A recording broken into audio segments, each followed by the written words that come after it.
नमस्कार. तालुका अलिबाग, जिल्हा रायगड व त्यामध्ये असलेले सुंदर असे माझे गाव म्हणजेच कुसुंबळे गाव. आणि हा आमचा गावटाकणी उत्सव. गावटाकणी उत्सव म्हणजेच काय, तर सकाळी पहाटेपासून ते दिवस संपेपर्यंत गाव सोडून बाहेर एखादी झोपडी बांधून किंवा एखाद्या झाडाखाली राहणं म्हणजे गावटाकणी.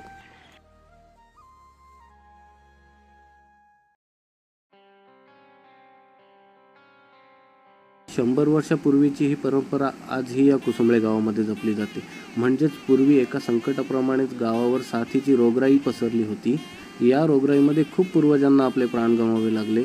तेव्हा पूर्वजांनी गाव सोडून बाहेर राहण्याचा निर्णय घेतला आणि हाच निर्णय म्हणजेच गावटाकणी.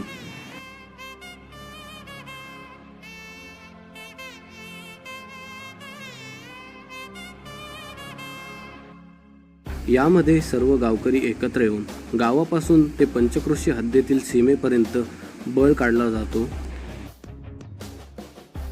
तर बळ म्हणजेच काय, तर सर्व गावकरी ठीक 12 वाजता गावातील वेताळ देवाच्या माळावर एकत्र येऊन बकऱ्याचा मान दिला जातो. हा मान कोणाचा असतो, तर गावदेवी आई चावंड्यादेवी माता, वेताळ देव, खाडी क्षेत्र व जंगलामध्ये बसलेले अनेक देव यांना हा बकऱ्याचा मान तिथे दिला जातो.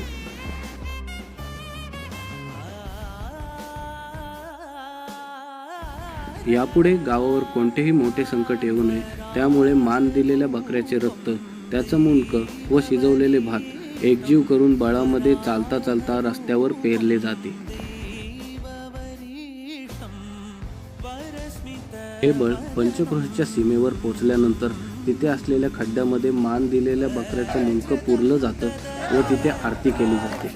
तसेच सोबत असलेली इडापिडा व वाईट शक्ती यांचा नाश व्हावा यासाठी सर्व गावकरी गावाबाहेरील विहिरीमध्ये स्नान करतात व अशा प्रकारे ही गावटाकणीचं बळ इथे मात्र पूर्ण केले जाते.